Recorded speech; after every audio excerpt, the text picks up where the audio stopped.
नमस्कार। क्या हाल चाल है प्यारे बच्चों। तो रिवीजन सीरीज में हम लोग डिस्कस कर रहे थे ऑर्गेनिक केमिस्ट्री और ऑलरेडी 3 चैप्टर मैंने अपलोड कर दिए, amine, hello alkene, hello arene और एल्कोहल फिनॉल ईथर। आज है ऑर्गेनिक केमिस्ट्री का चौथा चैप्टर जिसका नाम है aldehyde, ketone and carboxylic acid. तो बच्चों इसको हम आज रिवाइज करने वाले हैं। तो चलिए वन बाय वन डिस्कस करते हैं। तो पहला हमारे पास है जो सबसे ज्यादा इंपॉर्टेंट है वो है नेम रिएक्शन, और इस चैप्टर में सबसे ज्यादा नेम रिएक्शन है। तो बच्चों देखते हैं कौन कौन सी नेम रिएक्शन हमारे पास है। तो कुछ नेम रिएक्शन ऐसे आपको मिलेंगे जहां प्रिपरेशन हो रहा है एल्डिहाइड एंड कीटोन का, और कुछ ऐसी नेम रिएक्शन आपको मिलेगी जहां पर chemical property aldehyde and ketone की शो हो रही है। ठीक, तो देखो सबसे पहले बात करते हैं प्रिपरेशन वाली नेम रिएक्शन। हो सकता है मिक्स भी हो जाए पर कोशिश करूंगा कि अलग अलग करने की। तो बच्चों पहली नेम रिएक्शन हमारे पास रोजेनमंड रिएक्शन। तो रोजेनमंड रिएक्शन में क्या होता है कि एक कार्बोनिल क्लोराइड COCl का रिडक्शन होता है in the presence of PDBaSO4 इस तरह से। तो एक कार्बोनिल कंपाउंड क्या बना देता है, एल्डिहाइड बना देता है। इसी को हम बोलते हैं रोजेनमंड रिएक्शन। आपको ध्यान क्या रखना है, ये जो ग्रुप है इस ग्रुप में चेंज हो जाता है। ठीक, दूसरी नेम रिएक्शन है हमारे पास स्टीफन रिएक्शन में क्या होता है कि एक साइनाइड कंपाउंड SNNHCl इसकी प्रेजेंस में पहले रिड्यूस होता है और उसके बाद उसका हाइड्रोलाइसिस होता है, तो ये भी कन्वर्ट हो जाता है CHO। तो CN convert into CHO in the presence of SNHCl followed by hydrolysis. ठीक, तीसरी नेम रिएक्शन है इटार्ड रिएक्शन। तो इटार्ड रिएक्शन में हम लोग यूज करते हैं बेंजीन और उसके ऊपर CH3 यानी हाइड्रोकार्बन। तो बच्चों ये जो हाइड्रोकार्बन का CH3 है इसका ऑक्सीडेशन हो जाता है CrO2Cl2 क्रोमिल क्लोराइड और CH2 एक नॉन एक्वा सॉल्वेंट होगा फॉलोड बाय हाइड्रोलाइसिस। तो बच्चों ये जो ग्रुप है यानी जो CH3 है साइड चेन है वो कन्वर्ट हो जाती है CHO में। इसको हम बोलते हैं इटार्ड रिएक्शन। क्लियर हो गया। उसके बाद एक और रिएक्शन आती है जिसको बोलते हैं गैटरमैन कोच रिएक्शन। ठीक, तो गैटरमैन कोच रिएक्शन में बेंजीन कन्वर्ट होता है बेंजल्डिहाइड में इन the presence of HCl and carbon monoxide, और साथ में यहां पर यूज होता है AlCl3 and CuCl2 AlCl3 and Cu+। ठीक है, तो यहां पर बेंजल्डिहाइड आपको मिलने वाला है।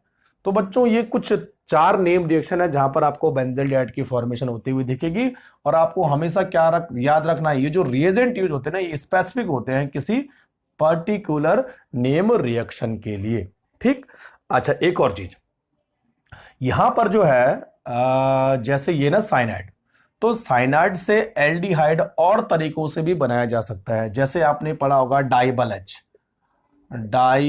H di isobutyl aluminium hydride. तो di isobutyl aluminium hydride cyanide को, देखो दो चीजें मैं बताता हूं, साइनाइड को और एस्टर को COOR इन दोनों को कन्वर्ट करता है CHO ग्रुप में। कौन से ग्रुप में, CHO ग्रुप में। लेकिन बच्चों नेम रिएक्शन नहीं है कोई, नेम रिएक्शन तभी होगी जब SN और HCl का यूज होता है। ठीक, अच्छा दूसरी चीज यहां पर जो मिथाइल बेंजीन है वो बेंजल्डिहाइड में और मेथड के थ्रू भी कन्वर्ट हो सकता है। देखिए यहां पर हम लोग यूज करते हैं क्रोमियम ऑक्साइड CrO3, और यहां पर एसिटिक एनहाइड्राइड का यूज होता है और उसके बाद फॉलोड बाय हाइड्रोलाइसिस। 3 केमिकल ये और ये, तो CH3 कन्वर्ट इनटू CHO। लेकिन ये कोई नेम रिएक्शन नहीं है, केवल कन्वर्जन का तरीका है। ठीक है, अच्छा एक और चीज इससे जो है ये बन सकता है बाय साइड चेन हाइड्रोलाइसिस। तो बच्चों यहां पर हम यूज करते हैं Cl2H पहले हम CH3 को रिप्लेस कराते हैं Cl से और उसके बाद हम इसका करते हैं हाइड्रोलाइसिस। तो 1, 2 और 3 मेथड से आप बेंजल्डिहाइड बना सकते हैं, लेकिन जो इटार्ड रिएक्शन है उसके लिए स्पेशल केमिकल क्रोमिल क्लोराइड का ही यूज होता है। तो समझ में बात आ गई? ठीक है। अच्छा, तो ये तो हो गया methods of preparation of benzaldehyde. अच्छा, कीटोन को बनाने का मेथड है फ्रिडल क्राफ्ट एसाइलेशन, वो आपने पढ़ा होगा, ठीक है। और साइनाइड वाला तरीका है ना, तो वो नेम रिएक्शन नहीं आता बच्चों। अच्छा देखो, अभी तो यहां पर और कुछ नेम रिएक्शन है जो काफी इंपॉर्टेंट है, पहले उनको कवर कर लेते हैं। तो अब है केमिकल प्रॉपर्टी, केमिकल प्रॉपर्टी में, ठीक। तो पहली नेम रिएक्शन आती है यहां पर क्लेमेंशन रिडक्शन, क्लेमेंशन रिडक्शन। तो क्लेमेंशन रिडक्शन का जो केमिकल होता है जिंक अमलगम, ZnHg, और यूज होता है HCl, या प्लस करो इसे।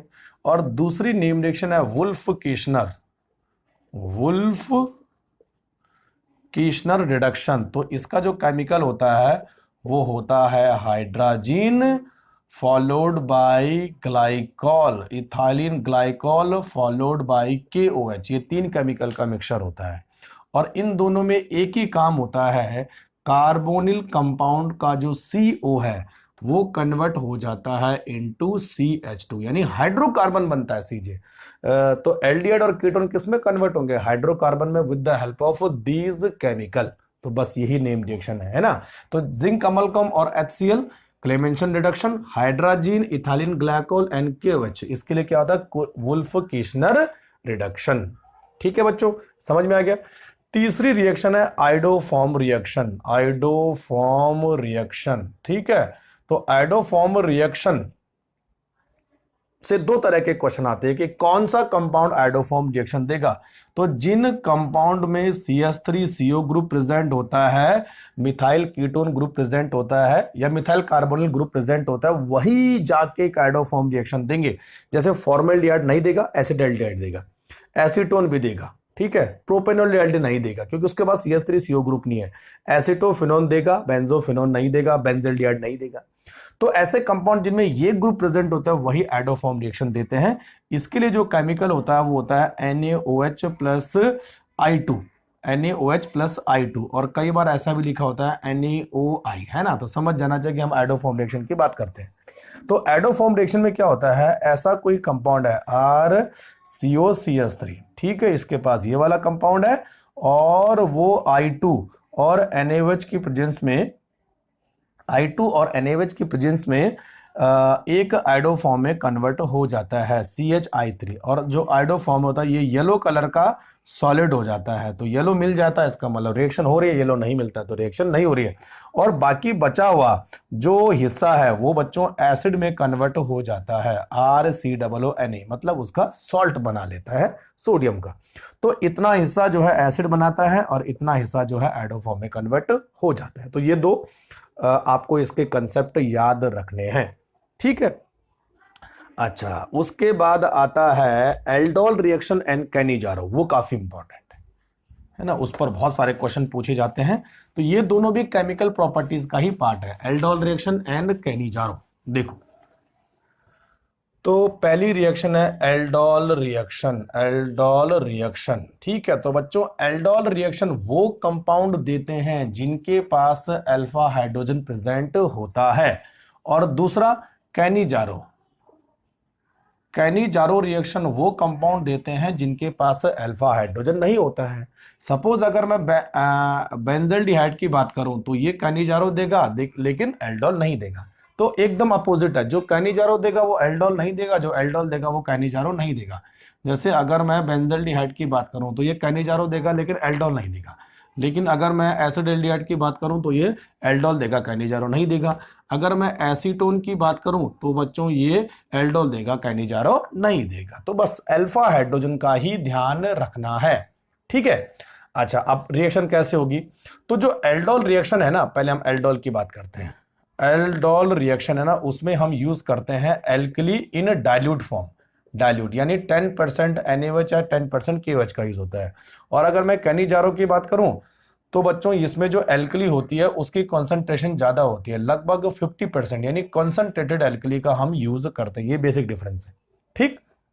अब देखो, तो ये एल्डोल और अच्छा चलो एल्डोल की बात कर ले। तो एल्डोल में हम लोग यूज करते हैं अगर हमारे पास एक एल्डिहाइड है, जैसे एसिड एल्डिहाइड, जिसके हम 2 मॉलिक्यूल यूज करेंगे, तो बच्चों यहां पर क्या होगा, इस तरह की एक रिएक्शन हो जाएगी, यहाँ H, यहाँ OH, यहाँ CH2 and CHO। It is called aldol, क्योंकि इसके पास एल्डिहाइड और अल्कोहल दोनों टाइप के ग्रुप है।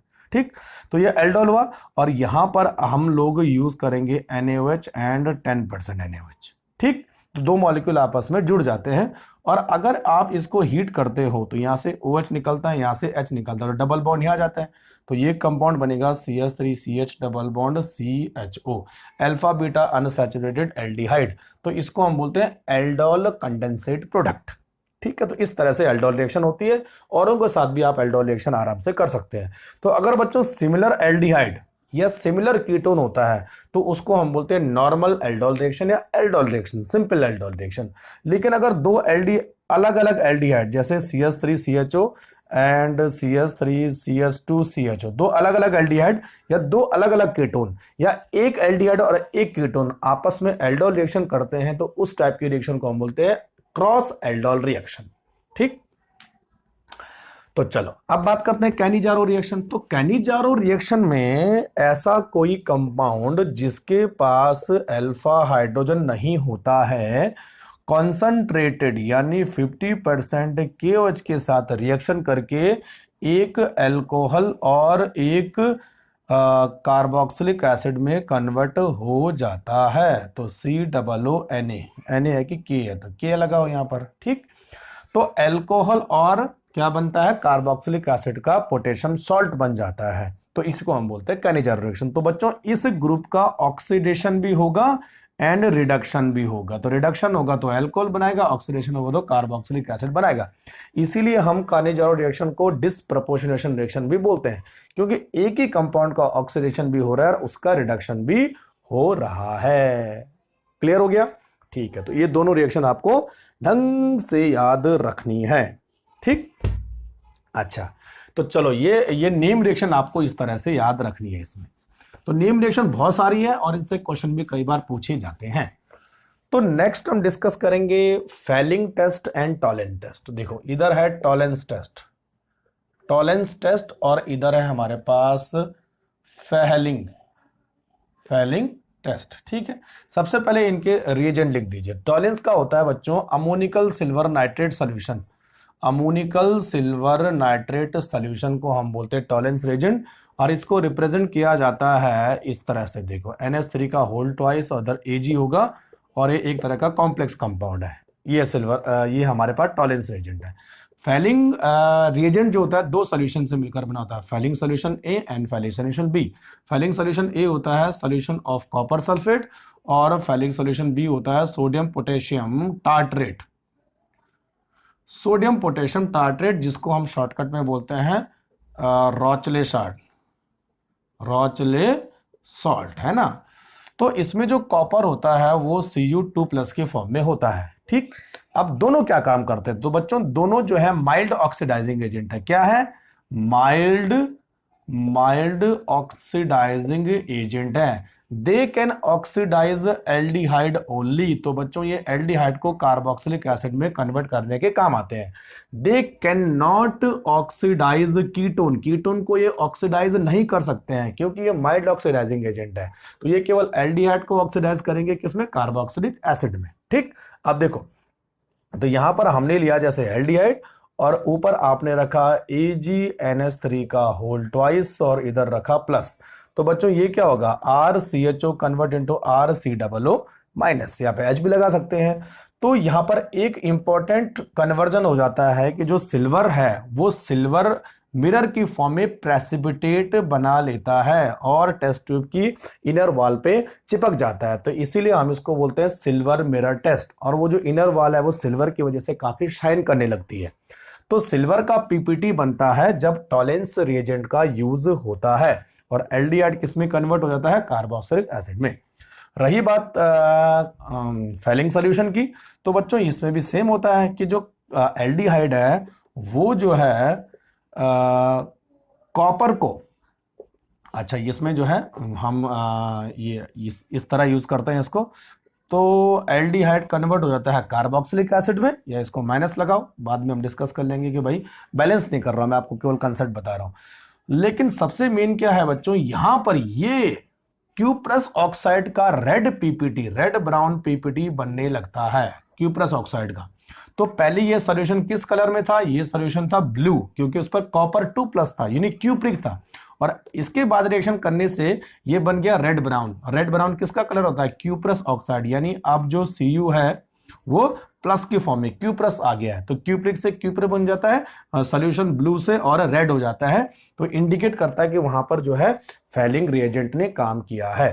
ठीक है बच्चों, अब एक चीज और ध्यान रखना, जो टॉलेंस टेस्ट है वो aromatic aldehyde, aromatic and aliphatic दोनों टाइप के एल्डिहाइड पॉजिटिव देते हैं, लेकिन जो टॉलेंस टेस्ट है वो केवल एलिफेटिक एल्डिहाइड पॉजिटिव देंगे, लेकिन एरोमेटिक एल्डिहाइड इसको नेगेटिव देते हैं। तो बेंजल्डिहाइड इस टेस्ट को नहीं देता है। क्लियर, इतना ध्यान रखना है। तो ये हमारे पास टॉलेंस और फैलिंग के बारे में मैंने आपको बता दिया।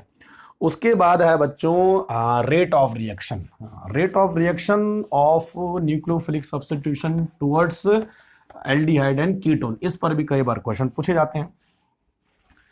अब देखो, rate of nucleophilic substitution reaction of aldehyde and ketone, है ना। अब देखो, रेट ऑफ रिएक्शन किस चीज पे डिपेंड करता है पहले वो समझो। तो जब कोई कार्बोनिल कंपाउंड किसी न्यूक्लियोफाइल के साथ रिएक्शन करेगा तो ये इलेक्ट्रॉन यहां जाएंगे और न्यूक्लियोफाइल यहां आएगा, क्योंकि इस पर आने वाला है प्लस चार्ज, इस पर आने वाला है माइनस चार्ज। ठीक, तो ये इस तरह कुछ बन जाएगा, ये O और अच्छा O माइनस हो जाएगा और कार्बन पर न्यूक्लियोफाइल लग जाएगा।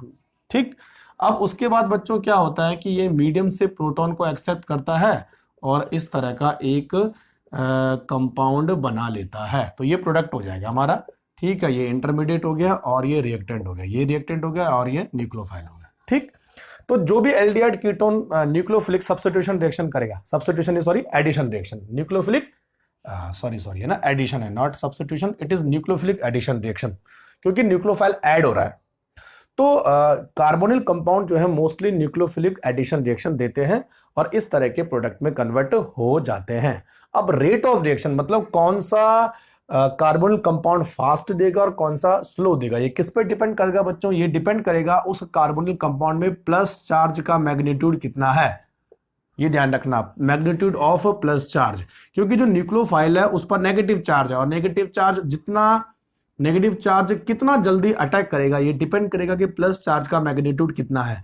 तो अगर आपने यहां कोई एल्काइल ग्रुप लगाया है तो एल्काइल ग्रुप जो है प्लस आई इफेक्ट यानी इलेक्ट्रॉन डोनेशन करता है, तो बच्चों ये इलेक्ट्रॉन डोनेट करेगा तो जो है प्लस चार्ज के मैग्नीट्यूड को कम करेगा। तो जैसे जैसे आर बढ़ते जाएंगे रेट ऑफ रिएक्शन भी कम होता जाएगा। ठीक है, तो इसीलिए बच्चों जितना छोटा एल्डिहाइड होगा उसका रेट ऑफ रिएक्शन बड़े एल्डिहाइड से ज्यादा होगा। तो फॉर्मल्डिहाइड ज्यादा होगा, एसिटाल्डिहाइड और कम होगा, प्रोपेनॉल्डिहाइड और कम होगा, इस तरह होता जाएगा। ठीक है, और एल्डिहाइड का रेट ऑफ रिएक्शन हमेशा कीटोन से ज्यादा होता है, क्योंकि कीटोन में 2 R होते हैं और एल्डिहाइड में 1 R होते हैं। तो कंसेप्ट क्या है, आर बढ़ते जाएंगे तो रेट ऑफ रिएक्शन कम होता जाएगा। तो अगर मैं एरोमेटिक एल्डिहाइड और एलिफेटिक एल्डिहाइड की बात करूं तो बच्चों एरोमेटिक एल्डिहाइड का रेट ऑफ रिएक्शन एलिफेटिक से कम होगा, क्योंकि यहां पर रिजोनेंस है, तो रिजोनेंस की वजह से प्लस चार्ज डाइल्यूट हो रहा है। ठीक है, अच्छा, अगर कोई इलेक्ट्रॉन डोनेटिंग ग्रुप जुड़ा होगा, इलेक्ट्रॉन डोनेटिंग ग्रुप जो है रेट ऑफ रिएक्शन को कम करता है और electron withdrawing group rate of reaction को बढ़ा देता है। बस इतना ध्यान रखना आपको, तो आपको कंसेप्ट मालूम चल जाएगा। ठीक, अब कौन कौन सी रिएक्शन होती है देखो, तो यहां पर जो है 4 रिएक्शन मैं आपको बताता हूं न्यूक्लियोफिलिक एडिशन वाली। तो ये मेरे पास कोई कार्बोनिल कंपाउंड है, C डबल बॉन्ड हो, तो इसकी रिएक्शन अगर मैं HCN के साथ करूं तो HCN में न्यूक्लियोफाइल कौन सा है बच्चों, CN है ना। तो CN सीधे कार्बन के साथ इस तरह से अटैच हो जाएगा और O माइनस आएगा और बाद में मीडियम से H ले लेगा, तो इस तरह कोई कंपाउंड बनेगा। तो इसको हम बोलते हैं साइनोहाइड्रिन, है ना, साइनोहाइड्रिन। और इसके आगे एक और नाम जुड़ा होगा, वो ये बताएगा कि आपने कौन सा कार्बोनिल कंपाउंड लिया। अगर आपने फॉर्मल्डिहाइड लिया तो फॉर्मल्डिहाइड साइनोहाइड्रिन होगा, एसीटोन लिया तो एसीटोन साइनोहाइड्रिन होगा। ठीक, अगर यहां पर अगर कोई कंपाउंड ग्रिग्नार्डिजन के साथ रिएक्शन करेगा तो बच्चों वो अल्कोहल बनाएगा। ठीक है, तो 3 तरह के अल्कोहल बन सकते हैं, प्राइमरी, सेकेंडरी एंड टर्सरी। अगर फॉर्मेल्डिहाइड होता है तो प्राइमरी अल्कोहल बनता है, और फॉर्मेल्डिहाइड के अलावा कोई और एल्डिहाइड होता है तो सेकेंडरी अल्कोहल बनता है। और बच्चों अगर कीटोन आप यूज करते हो तो हमेशा टर्सरी अल्कोहल बनेगा। ये मैंने अल्कोहल में भी आपको बता दिया था। ठीक, तीसरी टाइप की रिएक्शन है अगर कार्बोनिल कंपाउंड अल्कोहल के साथ रिएक्शन करता है in the presence of dry HCl gas. तो बच्चों यहां पर आपको acetal and ketal, hemi acetal and hemi ketal है ना। देखो, एक बनता है कीटल और दूसरा बनता है हेमी कीटल, फिर बनते हैं एसीटल और हेमी एसीटल। तो बच्चों एसीटल और हेमी एसीटल कब बनेंगे? जब एल्डिहाइड की रिएक्शन होगी, है ना, यानी ये वाला एल्डिहाइड होना चाहिए। और कीटल और हेमी कीटल कब बनेंगे? जब आपका कार्बोनिल कंपाउंड कीटोन होगा। ठीक, अब हेमी और कीटल या हेमी कीटल और कीटल में क्या डिफरेंस है? तो बच्चों अगर कार्बोनिल कंपाउंड पर जो है एक तरफ OR होगा, एक तरफ H होगा, H तो होना नहीं चाहिए इस पर होना चाहिए OH, है ना, इस तरह होगा, एक तरफ OR होगा एक तरफ OH होगा, तो बच्चों इसको हम बोलेंगे हेमी एसिटल या हेमी कीटल। और अगर दोनों तरफ OR होता है तो इसको हम बोलेंगे कीटल या एसिटल। क्लियर? तो ये डिफरेंशिएट करता है, OR डिफरेंशिएट करेगा कीटल है या हेमी कीटल है। क्लियर? तो हेमी मतलब एक होता है, और अगर कीटल एसिटल होगा तो इसका मतलब 2 OR वहां पर आने वाले हैं। तो 1 2 3 रिएक्शन होगी। उसके बाद रिएक्शन होती है सोडियम बाइसल्फाइड से, NaHSO3 है सोडियम बाइसल्फाइड। तो सोडियम बाइसल्फाइड जो है जब इसके साथ रिएक्शन करता है तो इस तरह कुछ हो जाएगा, NaSO3Na और यहां पर आ जाएगा OH। ठीक, ये पूरा जो है न्यूक्लियोफाइल है, इस तरह जुड़ जाएगा, तो इसको हम बोलते हैं सोडियम बाइसल्फाइड। और बाकी ये जो कार्बोनिल कंपाउंड होगा, जैसे formaldehyde sodium bisulphide, acetone sodium bisulphide. ठीक, तो बच्चों जो सोडियम बाइसल्फाइड होते हैं वो एक तरह के सॉलिड क्रिस्टलिन सब्सटेंस होते हैं, और इनका यूज किया जाता है कार्बोनिल कंपाउंड के प्यूरिफिकेशन और आइडेंटिफिकेशन में। ठीक, दूसरी चीज, जो सोडियम बाइसल्फाइड होते हैं वो एसिटोफिनोन उस रिएक्शन को नहीं देगा। ठीक है, तो acetophenone do not undergo sodium bisulphide reaction, इसके साथ एसिटोफिनोन टेस्ट नहीं देता है, बाकी और कार्बोनिल कंपाउंड के साथ ही रिएक्शन देगा। यानी जितना छोटा कार्बोनिल कंपाउंड होगा सोडियम बाइसल्फाइड की रिएक्शन उतनी आसानी से होगी। तो एसिटोफिनोन या उसके बाद के जो बड़े बड़े ग्रुप अगर आप CO के चारों तरफ लगाते जाओगे तो रिएक्शन नहीं होगी। एस्टोफिनोन का ज्यादा पूछा जाता है। तो ये समझ में आ गया? ठीक, अच्छा, अब ये हो गया आपके पास रेट ऑफ रिएक्शन। अब बात करते हैं रिएक्शन विद अमोनिया। तो अमोनिया के साथ reaction with ammonia and ammonia derivative, है ना। तो जब अमोनिया और अमोनिया डेरिवेटिव के साथ रिएक्शन होती है तो उस रिएक्शन को हम बोलते हैं एडिशन एलिमिनेशन रिएक्शन। क्या बोलते हैं बच्चों? Addition and elimination reaction, reaction with ammonia and its derivative. ठीक, अच्छा देखो, तो ये हमारे पास है कार्बोनिल कंपाउंड C+O, है ना, और अलग अलग टाइप की हम रिएक्शन करने वाले हैं। तो सबसे पहले हम रिएक्शन करेंगे अमोनिया के साथ। अब कंसेप्ट क्या है, मैंने पहले आपको कंसेप्ट बता देता हूं। तो ये डबल बॉन्ड O है और अमोनिया में होता है 3H। ठीक, तो 2H हमेशा वाटर को निकाल देंगे, यानी 2H और एक हो वाटर को निकाल देंगे, और यहां पर एक कोई सब्स्टिट्यूएंट होगा तो वो प्रोडक्ट में कन्वर्ट हो जाएगा। तो बच्चों इस तरह आपको हमेशा प्रोडक्ट देखने को मिलेगा C+N और Z।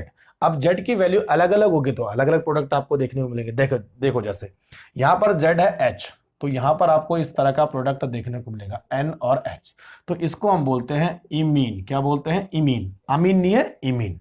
उसके बाद अगर जो है इसकी रिएक्शन हाइड्राजीन के साथ होती है, इट इज हाइड्राजीन, तो यहाँ पे Z क्या है? NH2 है, तो ये आ जाएगा बच्चों, ये देखो ये Z मैंने लगा दिया है ना।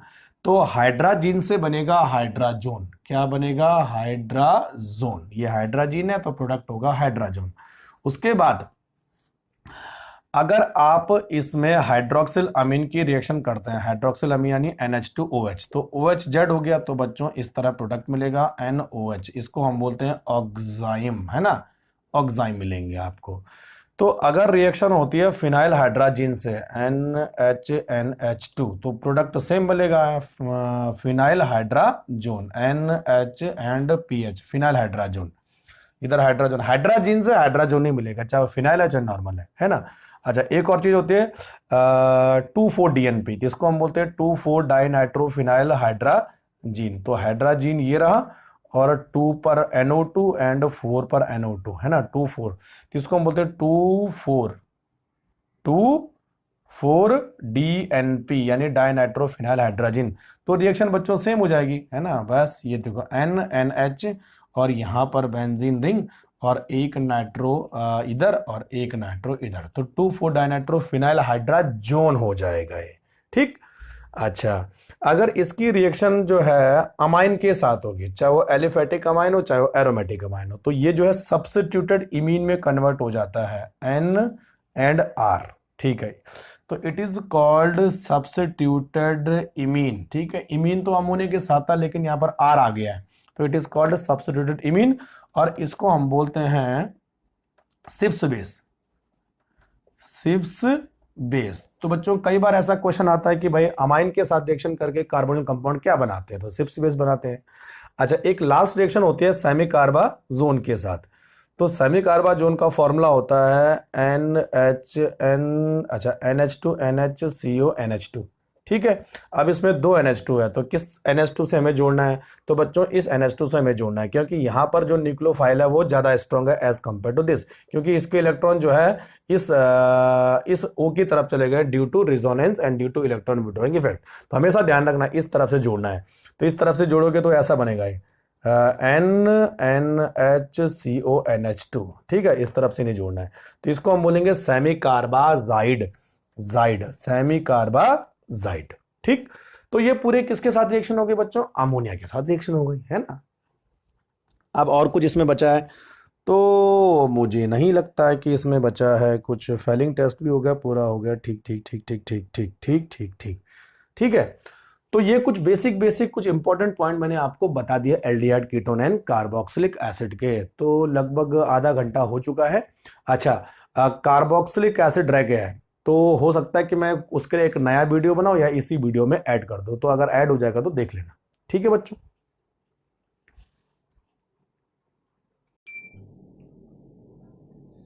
तो एल्डिहाइड कीटोन हमने फिनिश कर लिया है, अब बारी है कार्बोक्सिलिक एसिड की। तो आइए देखते हैं क्या क्या इंपॉर्टेंट पॉइंट हो सकते हैं कार्बोक्सिलिक एसिड।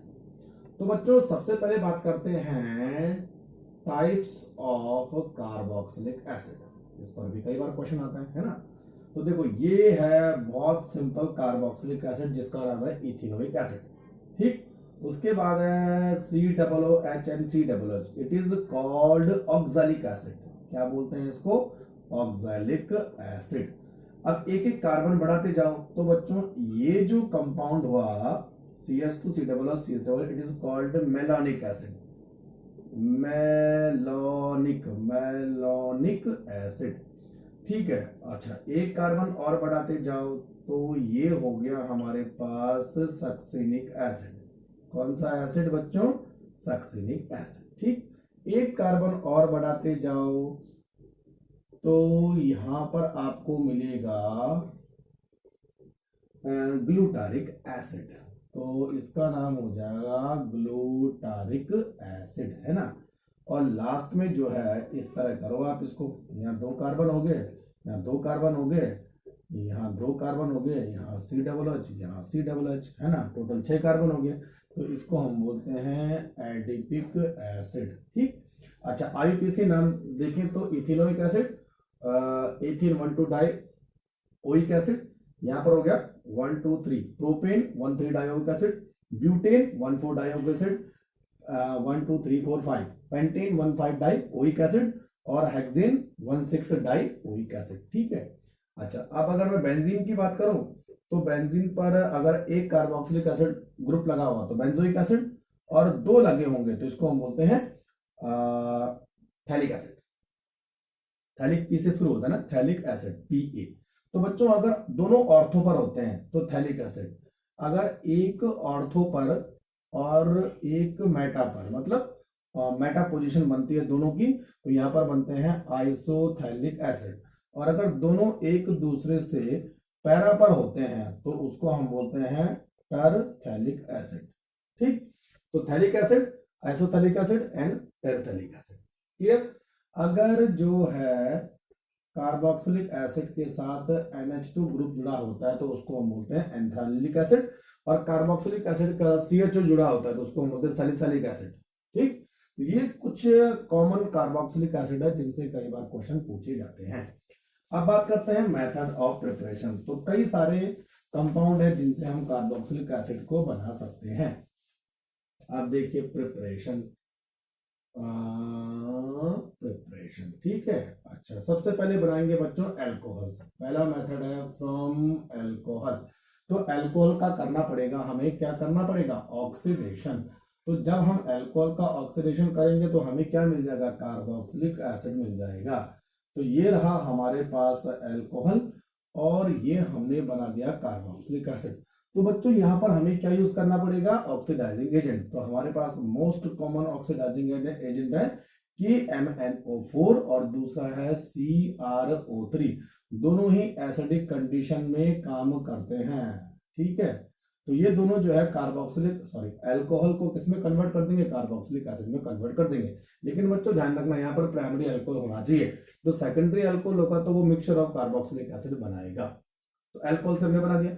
उसके बाद है फ्रॉम हाइड्रोकार्बन। तो ये हमारे पास मिथाइल ग्रुप है और इसको हम जो है KMnO4 से ऑक्सीडाइज करेंगे इन द प्रेजेंस ऑफ KOH। तो बच्चों यहां पर हमें मिल जाएगा COOK और उसके बाद हम इसका हाइड्रोलाइसिस कर देंगे ये वाला, तो हमें मिल जाएगा कार्बोक्सिलिक एसिड। तो बोलने का मतलब है डायरेक्ट भी दिया हो सकता है KMnO4 KOH and followed by hydrolysis, तो मिथाइल बेंजीन कन्वर्ट हो जाता है कार्बोक्सिलिक एसिड ग्रुप में। अब एक चीज हमेशा ध्यान रखना बच्चों, यहां पर कोई भी R चेन होगी, यानी R, चाहे इथाइलो मिथाइलो प्रोपाइलो कोई भी होगा, तो ये जो पूरा की पूरा हाइड्रोकार्बन चेन है वो एक कार्बोक्सिलिक एसिड ग्रुप में कन्वर्ट हो जाएगी। ठीक, ये चेन कार्बोक्सिलिक एसिड कब नहीं बनाएगी, जब यहाँ पे टर्सरी कार्बन होगा। जब यहाँ पे टर्सरी कार्बन होगा तो तब ये कार्बोक्सिलिक एसिड में कन्वर्ट नहीं होगी, क्योंकि यहाँ पर अल्फा हाइड्रोजन नहीं है। इतना आपको ध्यान में रखना है। ठीक है, अच्छा, तो ये हो गया हमारे पास एल्कोहल से हमने बना लिया। और क्या नाम इसका, ये मिथाइल बेंजीन से हमने बना लिया। उसके बाद जो है साइनाइड, है ना। तो अगर हम साइनाइड का करें हाइड्रोलाइसिस, तो बच्चों साइनाइड पहले कन्वर्ट होता है एमाइड में, है ना। तो इसको हम बोलते हैं पार्शियल हाइड्रोलाइसिस। तो पार्शियल हाइड्रोलाइसिस से साइनाइड कन्वर्ट होता है अमाइड में, और उसके बाद अगर इसका हम दोबारा से हम हाइड्रोलाइसिस करते हैं तो अमाइड कन्वर्ट हो जाता है कार्बोक्सिलिक एसिड में। तो अमाइड से और साइनाइड के हाइड्रोलाइसिस से आप कार्बोक्सिलिक एसिड बना सकते हैं। अच्छा, और कौन कौन से हाइड्रोलाइसिस कर सकते हैं, देखो। तो एक हम लेते हैं कार्बोनिल क्लोराइड, दूसरे हम लेते हैं अमाइड, अमाइड मैंने आपको बता ही दिया, है ना। तीसरे हम लेते हैं एस्टर, चौथे हम लेते हैं एनहाइड्राइड, इस तरह से। और हाँ, बस हो गया। तो इन सबका अगर हम हाइड्रोलाइसिस करें, ठीक, तो बच्चों ये सारे के सारे कार्बोक्सिलिक एसिड में कन्वर्ट हो जाते हैं। अगर रही बात एनहाइड्राइड की, क्यों, दो कार्बोक्सिलिक एसिड बनाएगा, बाकी सारे के सारे एक कार्बोक्सिलिक एसिड में कन्वर्ट हो जाते हैं। तो कार्बोनिल क्लोराइड, एमाइड, एस्टर और एनहाइड्राइड, इन सबके हाइड्रोलाइसिस इंक्लूडिंग CN, इन सबके हाइड्रोलाइसिस से आप कार्बोक्सिलिक एसिड को डायरेक्ट बना सकते हैं। ठीक, अच्छा, एक और तरीका है, अगर हम कार्बन डाइऑक्साइड को ग्रिग्नार्ड रिएजेंट के साथ मिलाएं, carbon dioxide C double bond O double bond O, Grignard reagent यानी RMgX, तो बच्चों ये रिएक्शन ऐसी होगी, इधर इलेक्ट्रॉन जाएंगे, ये प्लस हो जाएगा, ये माइनस हो जाएगा, ये माइनस वाला हिस्सा जो है कार्बन पर अटैक करेगा, है ना। तो ये बन जाएगा RCOOMgX, और उसके बाद आप करोगे फॉलोड बाय हाइड्रोलाइसिस, तो यहां पर ये बॉन्ड टूट जाएगा तो हमें कार्बोक्सिलिक एसिड मिल जाएगा। तो कार्बन डाइऑक्साइड की जब ग्रिग्नार्ड रिएजेंट के साथ रिएक्शन होती है तो तब भी हमें कार्बोक्सिलिक एसिड देखने को मिलते हैं। ठीक, तो ये सारे हो गए बच्चों मेथड ऑफ प्रिपरेशन। अब देखो, अब बात करते हैं इसका एसिडिक नेचर या एसिडिक स्ट्रेंथ। एसिडिक स्ट्रेंथ,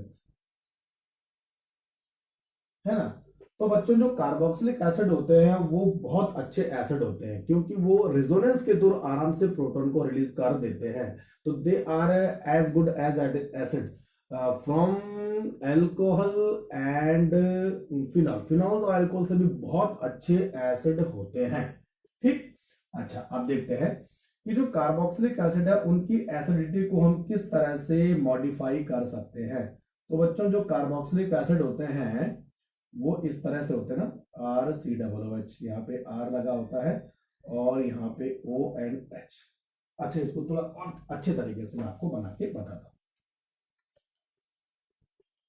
ये वाला और इधर और दूसरा C double bond O and O N H, है ना।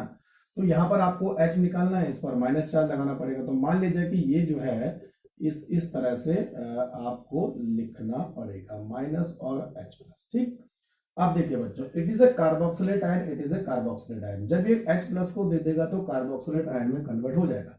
अब जो कार्बोक्सिलेट आयन है जितना ज्यादा स्टेबल होगा उसकी एसिडिटी उतनी ज्यादा बढ़ेगी या उसकी एसिडिक स्ट्रेंथ ज्यादा होगी।